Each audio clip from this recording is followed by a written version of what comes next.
La gente ha comido lo que ha podido para sobrevivir, pero algunas de las comidas más ingeniosas de la historia han caído en el olvido, mientras que otras eran tan extrañas que merecen una segunda mirada.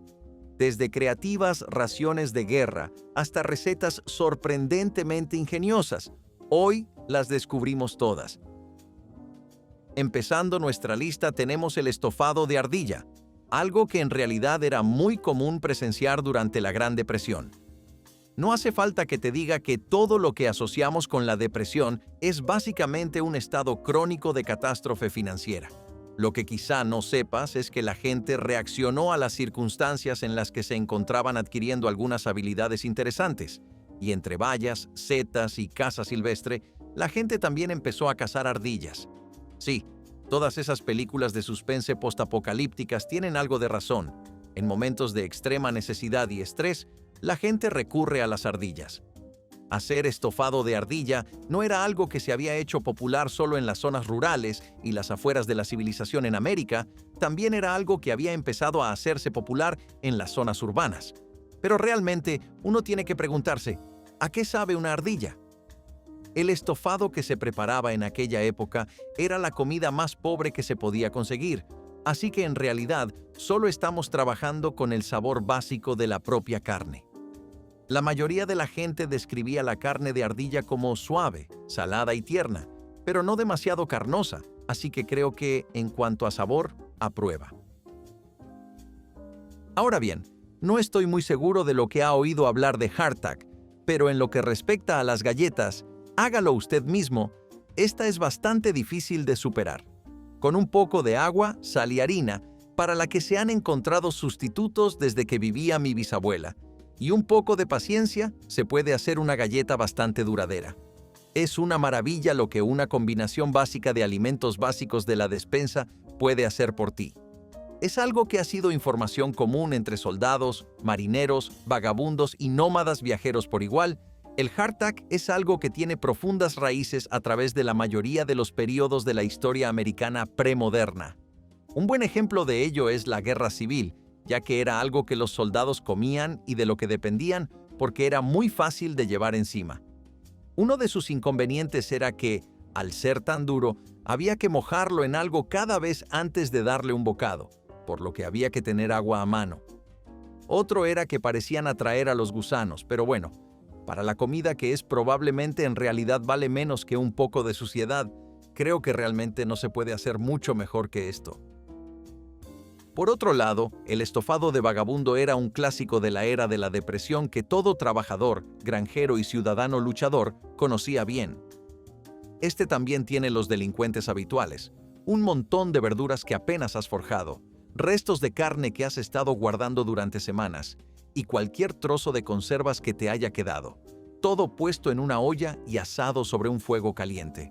Era algo que hacía hincapié en no necesitar ningún utensilio de cocina o electrodoméstico de lujo, como un hornillo o un horno. Gran parte de la cultura de los vagabundos dependía de recetas como el estofado vagabundo, que podía hacerse con casi cualquier cosa. En aquella época también se encendían hogueras todo el tiempo para protegerse de las duras temperaturas, y hoy en día hay mucha arquitectura contra los sin techo, así que no es tan común, pero las vías del tren solían estar llenas de gente cocinando este estofado. Los trabajadores en paro de la depresión, la Dust Bowl y la gente que luchaba contra la inflación de la guerra también lo conocían muy bien. Es un guiso fácil que se adapta prácticamente a cualquier cosa que tengas en la mochila, y la receta tiene menos ingredientes fijos que el simple hecho de tener una olla y algo de fuego. El pan y la grasa eran prácticamente lo mismo, comida que se juntaba y apenas se ensamblaba con cualquier cosa disponible para llamarla comida, o al menos algo que pudiera parecerse a una.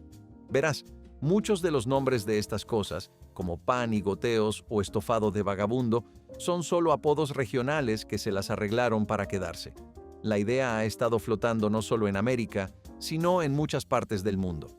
En el patio trasero del tío Sam, este guiso tuvo un poco más de éxito porque se basaba en la grasa del tocino y, como ya se sabe, no somos un país sino una tierra llena de gente que aprecia profundamente el tocino. Además, si le añade un poco de grasa de vacuno, manteca de cerdo o un poco de carne enlatada, tendrá una comida bastante decente. La gente que volvía de un largo día en la fábrica o los obreros que buscaban trabajo por la ciudad donde podían solían volver a esto, y era una forma bastante decente de mantener tu cartera y tu salud a raya. Obtenías grasas, proteínas y carbohidratos todo en uno, y había cosas peores que comer en nombre de la conservación del dinero que pan y algo de ternera con un poco de grasa. Te sorprenderá saber que algunos le echaban azúcar y que algunos comensales servían tostadas con grasa con un poco de azúcar como desayuno barato. Al parecer, realmente se llevaba. Ahora, junto con el maíz y el tocino, las patatas son el único competidor válido para ser el mejor amigo de la nación en lo que a comida se refiere. ¿Cuándo no han estado las patatas a nuestro lado? Y si quieres hablar de cómo ayudan a ahorrar dinero, permíteme presentarte los pasteles de patata, que en realidad son una de las mejores formas de reutilizar las sobras. Lo último que quieres hacer cuando las finanzas están ajustadas es desperdiciar comida, ¿verdad?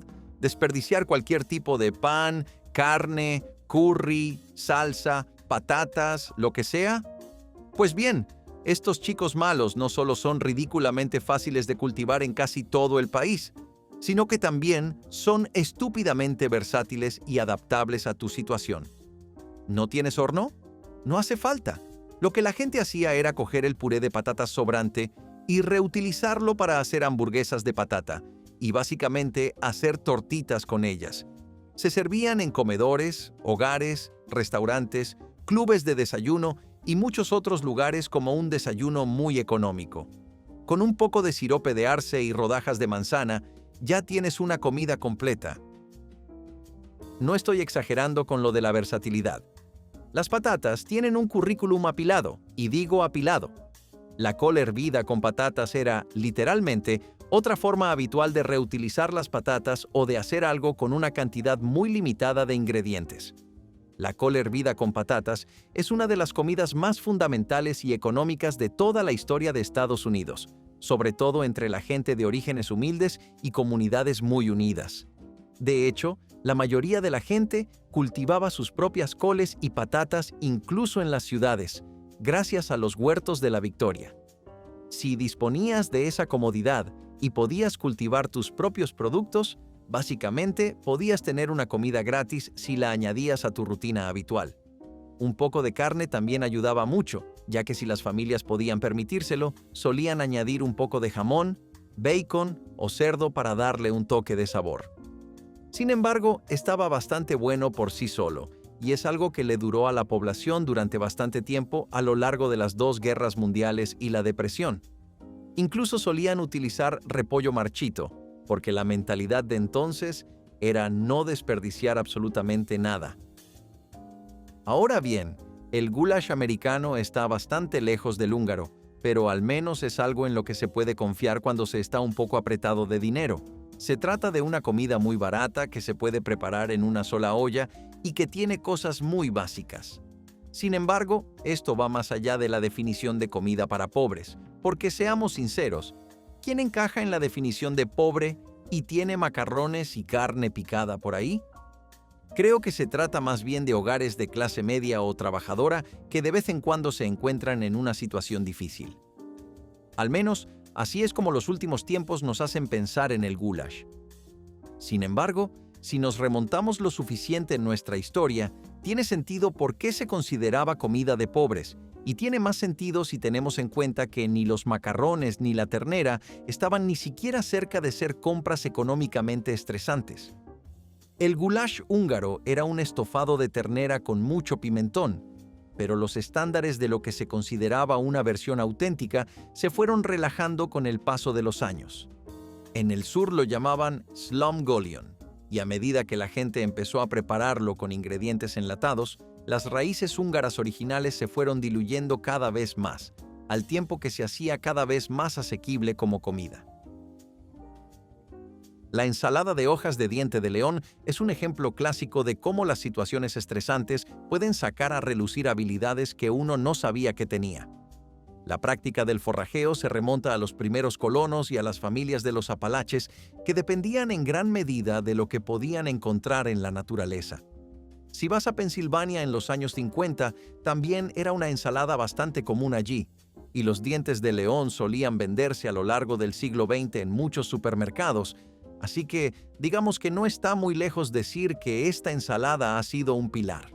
Lo que pasa es que es bastante difícil de superar. Los dientes de león no son el tipo de planta que hay que buscar. Son fáciles de conseguir y apenas tienes que mirar más allá de tu propio jardín para encontrar algunos. Así que son gratis, fáciles de cocinar, fáciles de encontrar y no están tan mal para comer. ¿Cómo se puede competir con eso? En cuanto a la nutrición, este es un buen ejemplo de un bebé nepotista. Solo hace falta un poco de vinagre, sal y un huevo para que parezca que también tienes comida para llevar, cuando lo único que hiciste fue ir a recoger plantas durante unos 20 minutos. Pan de maíz en la leche es más o menos lo que cabría esperar. Digamos que quieres desayunar y no te apetece la típica rutina de tostadas y un poco de azúcar. Quieres algo más dulce, más suave, un poco más delicado para las papilas gustativas y el estómago. El pan de maíz es algo que la gente suele tener por ahí. Es como esa rata residente que nunca consigue salir del edificio, solo que esta vez es mucho más hogareña y tolerable. Con el pan de maíz con leche, lo único que hay que hacer es desmenuzarlo en un cuenco, mojarlo todo con leche y empezar a comer. Se parece mucho a los cereales empapados y es una buena forma de reutilizar el pan y asegurarse de que no se desperdicia. A la mayoría de la gente del sur le gusta con suero de leche, pero en las ciudades se le añade sirope o melaza para darle un toque más azucarado. ¿A quién no le gusta un buen sándwich de mantequilla de cacahuete y mayonesa? En cuanto a clásicos del desayuno, este es el campeón indiscutible de los pesos pesados. Durante siglos y siglos, desde tiempos inmemoriales, los sándwiches de mantequilla de cacahuete y mayonesa han sido el hombro sobre el que hemos llorado colectivamente como nación. Tanto si se trata de un niño que teme las matemáticas de su primera clase, como de un contable que no tiene muchas ganas de hacer números por 756 lunes consecutivo, o de un ama de casa cansada que solo quiere prepararse una comida fácil por una vez, los sándwiches de mantequilla de cacahuete y mayonesa se adaptan a todo el mundo. Son baratísimos, no se tarda nada en hacerlos y puedes enganchar a los niños al menos hasta su 17º cumpleaños, antes de que empiecen a pedir proteínas para desayunar. Sin embargo, históricamente, comenzaron a hacerse populares durante la Depresión. Quiero decir, siempre se habían desvanecido dentro y fuera del tiempo, pero comenzaron a convertirse en un pilar que básicamente sería la primera respuesta de la parte superior de su cabeza gracias a la Depresión. Fue una de las únicas épocas en las que la mantequilla se había encarecido tanto que las tostadas se convirtieron en un desayuno poco realista para mucha gente. El gobierno de los Estados Unidos también la utilizaba como alimento básico en la mayoría de los programas de ayuda y campañas de recogida de alimentos, por lo que mucha gente se acostumbró a depender de marcas como Hellmann's y Dukes para salir adelante, porque ya ni siquiera podían conseguir mantequilla. ¿Cacerolas de judías y salchichas? Lo mismo. Son esas comidas de una sola olla que se pusieron muy de moda en medio de los tiempos más duros que se han registrado en la historia de Estados Unidos. Estoy hablando de cosas de supervivencia real, el tipo de cosas de las que oyes hablar cuando tus padres intentan decirte lo fácil que lo tienes. Esta de aquí era básicamente la única manera en que la mayoría de las familias llegaron a disfrutar de la comodidad clásica y atemporal de una cazuela. Era un plato al horno que consistía básicamente en alubias enlatadas, algún tipo de salsa o almidón, normalmente patatas, y algunos perritos calientes, y había sido un pilar de la cocina económica durante la mayor parte del siglo XX. Los perritos calientes eran una fuente de proteínas fiable, asequible y disponible, y la carne fresca era algo que la gente acababa de escasear gracias al racionamiento de la guerra hasta el último trozo. Por otro lado, las alubias enlatadas eran un sustituto bastante decente de las fuentes tradicionales de proteínas, y los guisos eran una forma de que las familias estiraran los ingredientes y alimentaran a todas las bocas de la casa. Las recetas de la época de la Depresión se limitaban bastante a la época en la que nacieron, pero en los años 60 esta cazuela se recuperó, mitad por nostalgia y mitad porque las mezclas para hornear en caja y las sopas enlatadas iban juntas como el pan y la mantequilla, por extraño que parezca. El arroz con pasas era un poco diferente. No eran tan populares como los guisos, pero cumplían su función. Era un plato que hacías cuando tenías antojo de algo dulce y no podías ni empezar a permitirte el primer ingrediente de la lista para un simple pastel. En la mayoría de los lugares, como las cocinas holandesas de Pensilvania, era algo que la gente veía mucho a lo largo de la semana. ¿Cómo no iban a hacerlo? ¿Cómo conseguir algo más barato que arroz, pasas y un poco de leche para hacer algo que se parece vagamente a la textura de un pudding con la consistencia de las gachas de avena? Por supuesto, mucha gente del sur y del medio oeste del país estaba acostumbrada a ese tipo de cosas, como los Amish o los judíos, pero aún así, la mayoría de la gente asociaba las pasas de uva con otro tipo de postres, por lo que tardaron un tiempo en acostumbrarse. Pero bueno, era algo que la gente consideraba comida reconfortante en su día. Y sin duda hizo un montón de espacio para que el arroz con leche se hiciera un hueco en las preferencias de postres de la gente más adelante. La col era un plato que formaba parte del mismo equipo que las patatas. También se podía comer col con fideos si se quería tomar más almidón de la cuenta. La gente lo llamaba haluski en los círculos de Europa del Este y, curiosamente, también era popular en Europa. El truco esta vez es simplemente tomar unos fideos de huevo, cebollas y repollo frito, y ponerlo todo junto. Es algo que era realmente dominante en toda la región de los Apalaches. A mucha gente que tenía vínculos culturales con este tipo de recetas, como los eslovacos, los polacos y los húngaros, les gustaba mucho. Además, en muchas de estas comunidades de inmigrantes, lo que sabían de la comida de su tierra natal lo compartían con la gente y así enriquecían el país. También se hizo muy popular en las comidas de las iglesias, y una de las principales razones era que no llevaba carne, por lo que siempre resultaba increíblemente fácil de preparar. No se puede ser más abierto que los espaguetis con ketchup de la era de la depresión. Es más o menos lo que parece, y lo que ves es lo que hay. Cocinas unos espaguetis y esta vez los mezclas con ketchup en lugar de la habitual salsa marinara. Las familias que pasaban apuros económicos durante la Gran Depresión y la Segunda Guerra Mundial recurrían a platos como este, especialmente cuando las salsas enlatadas no eran tan comunes o vivían en zonas donde no estaban tan disponibles.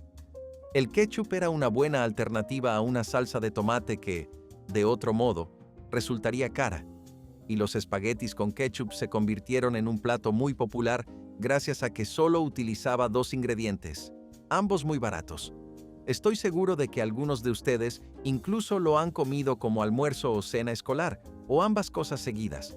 Además, ¿los soldados durante la Segunda Guerra Mundial? Puede que no os lo creáis, pero muchos de los que estaban destinados en lugares como Japón y Filipinas comían esto. Hoy en día, algunas personas todavía lo hacen como un retro, pero en aquel entonces era bastante estándar comida de pobres. Verás, no importa si tu billetera se ve delgada y podrías ir por 3 caballos, el trabajo es el trabajo, y es por eso que la gente tenía sándwiches de manteca de cerdo.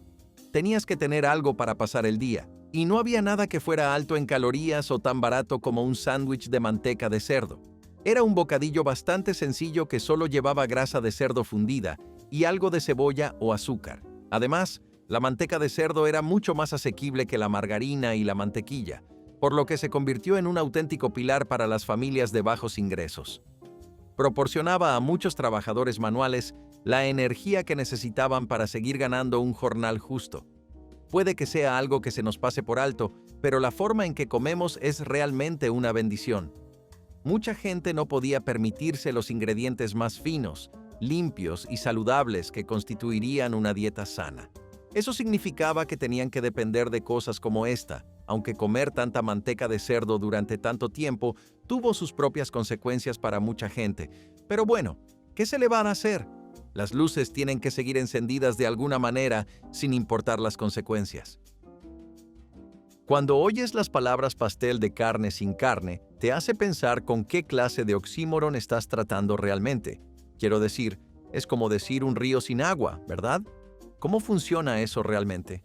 Bueno, durante la depresión, ese racionamiento del que hablaba, ¿es en el que el gobierno se quedaba con todos los lomitos y filet mignons? Bueno, eso se puso tan mal que, básicamente, la carne era en gran medida no disponible. Es decir, La gente en serio no podía garantizar que tendrían ningún tipo de carne en absoluto, a menos que pudieran cazarla.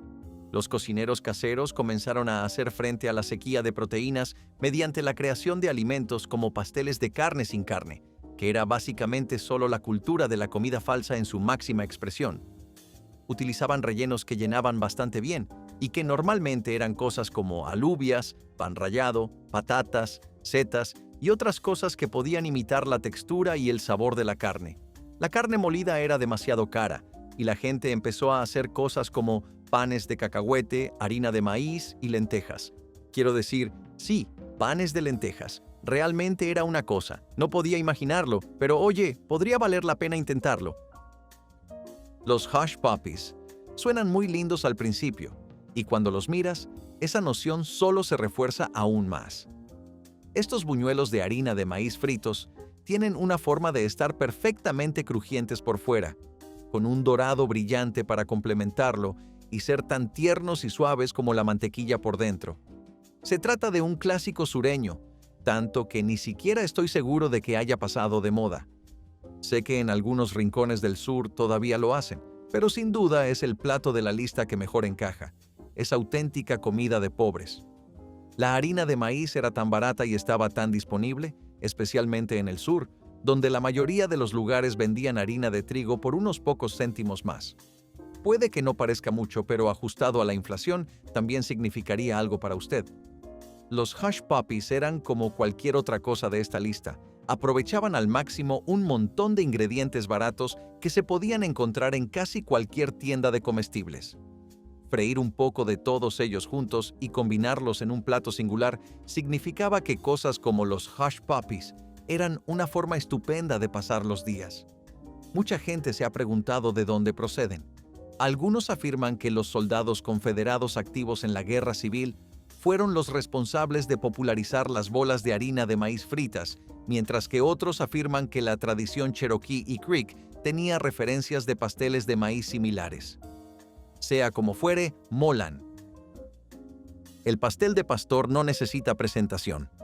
Todos hemos visto esas capas de carne picada y comido suficientes verduras para toda la vida. No hace falta que os lo explique. Lo que tal vez deba decirles es que, por extraño que parezca, no es un plato original estadounidense.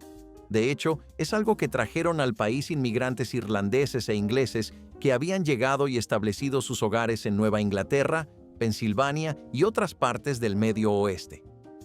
Durante la Depresión, comunidades de inmigrantes como estas se convirtieron en pilares del país porque compartían recetas como el pastel de pastor, y muchas familias en realidad no conocían el plato en absoluto. Sé que parece que existe desde siempre, pero tardó un tiempo en tener la reputación que tiene. La gente pensó que el potencial que tenía al estar hecho con más rellenos que carne significaba que podía ser un gran pastel en el que caer en tiempos difíciles. Y también regresó 30 años después de la Depresión, cuando las cenas por televisión lo convirtieron de nuevo en un plato de moda. Pero definitivamente no se consideraba comida de pobres para entonces, ni se considera así ahora. La tarta de pastor de aquellos tiempos era muy diferente a la nuestra, y también se tomaban muchas menos libertades con los ingredientes. Por cierto, no voy a parar pronto con el circo de la col. Si no estabas cansado de ella antes, definitivamente pondré a prueba tu paciencia con la col y la grasa de tocino. ¿Te imaginas lo que es servir col en grasa de bacon? Porque si no, estoy a punto de pintar una imagen muy vívida. La textura de la grasa de bacon solidifica la col. Lo que normalmente es una verdura blanda pero crujiente que se siente terriblemente ligera al comerla, se convierte en una comida frita extra crujiente y desmenuzable que supera con creces su peso divino en cuanto a lo saciante que resulta. Además, la grasa de tocino era gratis para mucha gente. Era solo el subproducto de hacer tocino, y de nuevo, la mentalidad era no desperdiciar nada, especialmente en tiempos en los que se solían utilizar términos como comida de pobres. Se trataba de convertir una pequeña cabeza de repollo en algo digno de una comida, así que a pesar de que carecía de un perfil de sabor real o de placer, la gente se lo tragaba y lo comía de todos modos, pero de todas las recetas de repollo hasta ahora, esta es una a la que puedo decir felizmente adiós. Pastel de agua. Sí, eso es todo. Un pastel hecho de agua. No, no es una corteza rellena de agua que se ha horneado para que parezca una tarta. Es una receta de la época de la Gran Depresión. Una vez más, usted encontrará algunos fuera de la caja de cosas poco ortodoxas si usted va a través de la depresión. Este realmente puso a prueba los límites, incluso para ese periodo de tiempo, que ya es decir algo. En cualquier caso, el pastel de agua era en realidad un plato hecho con azúcar, harina, mantequilla o sustitutos de la mantequilla y agua caliente. La idea era hacer un pastel con un relleno similar al de las natillas, y se suponía que el agua sustituía a la leche en la ecuación. Se cogía una masa para tartas sin hornear, normalmente hecha con manteca de cerdo u otro tipo de manteca. Se vertían todos los ingredientes de la tarta y se removía suavemente. Se horneaba a la temperatura habitual y ¡voilá! La tarta de agua estaba lista. La razón por la que funcionaba era que la harina actuaba como espesante, dándole un aspecto de pudín, pero en realidad era un pastel más de nombre que en la práctica. Los sándwiches de azúcar también son bastante sencillos. Se coge pan blanco, se le echa azúcar, margarina, manteca de cerdo o mantequilla, lo que se tenga ese día y a comer. Tanto mejor si puedes tostarlo en una sartén o en una tostadora de verdad, porque entonces sí que tienes un bocadillo decente. Ahora bien, nada de esto parece una receta o una comida en la que te esfuerces, ¿verdad? Pero piensa por un segundo en lo que realmente implica la categoría de comida de la que trata este video. Muchas veces, la gente que comía regularmente lo que podría considerarse comida de pobres no tenía suficiente para una comida completa. Y eso no es nuevo para ti. Pero lo que puede ser interesante es que la comida más afectada era siempre el desayuno. La gente no podía prescindir de la cena, y definitivamente no podía prescindir del almuerzo. De lo contrario, los descansos del turno de mediodía serían agotadores en lugar de refrescantes y entonces, ¿cómo irías a trabajar? Pero el desayuno era algo en lo que se podía ahorrar. Aún así, la gente hacía lo que podía con los sándwiches de azúcar. No siempre se podía condimentar demasiado, pero a veces, un poco de miel, un poco de mermelada, un poco de canela, ayudaban a hacer las cosas menos aburridas. Si pasas la página al lado de la sopa, verás que tenemos algunos especímenes bastante interesantes. Uno de ellos era la sopa de galletas saladas, también conocida como sopa de pobres. Un plato sencillo que se preparaba con agua caliente, mantequilla, un poco de pimienta, caldo, si se podía, y galletas saladas. Ni siquiera era algo que la mayoría de la gente llamaría sopa en uno de sus peores días, pero el tipo de días que la gente vivía cuando tenían comida como esta eran mucho más desagradables que cualquier definición de peor que pudieran cocinar. Hablando de cocinar cosas, esto también se hizo popular en el ejército, porque no hacía falta cocinar nada. No era solo algo que les gustaba a los militares. Muchas familias pensaban que la sopa de galletas era una buena comida para enfermos. Era ligera para el estómago, no podía hacerte nada que no te estuviera pasando ya y era bastante refrescante si tenías una desagradable congestión. A pesar de que su valor nutritivo era prácticamente nulo, había algo en ella, tal vez el placebo, tal vez el agua caliente, que resultaba terriblemente refrescante. La pasta Pullman es un plato realmente ingenioso, además de barato. La idea era hacer una pasta que funcionara como muchas de estas otras recetas, en el sentido de que pudiera adaptarse a lo que tuvieras a mano. La pasta era un alimento estable y barato y apenas costaba unos céntimos por paquete, así que se convirtió en el plato preferido de muchas familias. En esta pasta, la gente echaba pan rallado, que se suponía que era un sustituto del queso, pero seamos sinceros, incluso si intentas cambiar la perspectiva a la antigua usanza, esto no se parece ni de lejos a lo que hace el queso. A continuación, había ajo, cebolla y pimiento rojo, que lo creas o no, en realidad para hacer una combinación bastante agradable, incluso si se trata de una terriblemente simplista. Esto es algo que se ve mucho más a menudo en las calles de, digamos, Nueva York o Chicago. Es lo que las familias comían cuando no podían permitirse pasta porque la carne era demasiado cara o la salsa era demasiado importada y por lo tanto tenía que ser excesivamente cara. La gente ya no lo prepara porque una de sus mayores ventajas, que no lleva tiempo, es algo que ahora se puede encontrar fácilmente con las pastas precocinadas disponibles en las tiendas, y estas saben mucho mejor. Sin embargo, en su época era un buen soldado. El pan de maíz es un regalo de Dios. Puedes darle 1000 vueltas y la gente se lo comerá como si fuera el último regalo de Dios a la tierra. Realmente solo habla de su propio talento en bruto, honestamente. Uno de los mejores maridajes que tenía para él era el pan de maíz con melaza. Esta es una verdadera comida de supervivencia del sur, y hace un amplio uso de todo lo que se puede encontrar en la zona. Quizás se pregunte qué tienen de diferente estas melazas para merecer su propia etiqueta. Verá, las melazas negras son más o menos lo que sucede como efecto secundario de la producción de azúcar, y la fabricación de azúcar es algo con lo que el sur está profundamente familiarizado. ¿En qué situación nos encontramos? Con un montón de melaza. Ahora bien, a diferencia de la sopa de galletas, este era un plato que realmente tenía una increíble cantidad de nutrientes para lo escueto que era. La melaza y el pan de maíz han sido durante mucho tiempo una tradición transmitida por los aparceros de todos los orígenes en todo el país.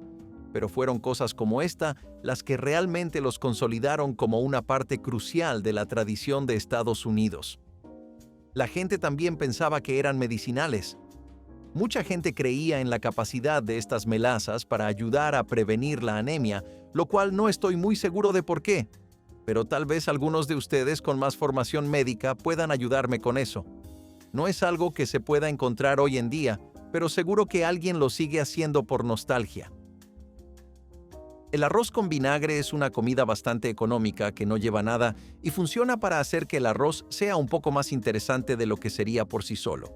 Es como Ted y Barney de ¿Cómo conocí a vuestra madre? Uno de ellos funciona mejor cuando tiene al otro para rebotar, y todos sabemos quién es Barney aquí. En cualquier caso, es una idea que hemos heredado de los inmigrantes del sudeste asiático y de la gente que venía de China y Japón. Era mucho más común para ellos comer arroz y solo arroz, sin nada más como una comida completa. A los estadounidenses les costó acostumbrarse, pero con suficientes verduras sobrantes, una cartera que grita a los 4 vientos y un estómago que ruge aún más fuerte, tarde o temprano todo el mundo da cabida a lo desconocido. Con esto terminamos la lista de alimentos que ayudaron a los pobres en su día. Comenta qué comida te ha gustado más y no olvides darle a me gusta y suscribirte.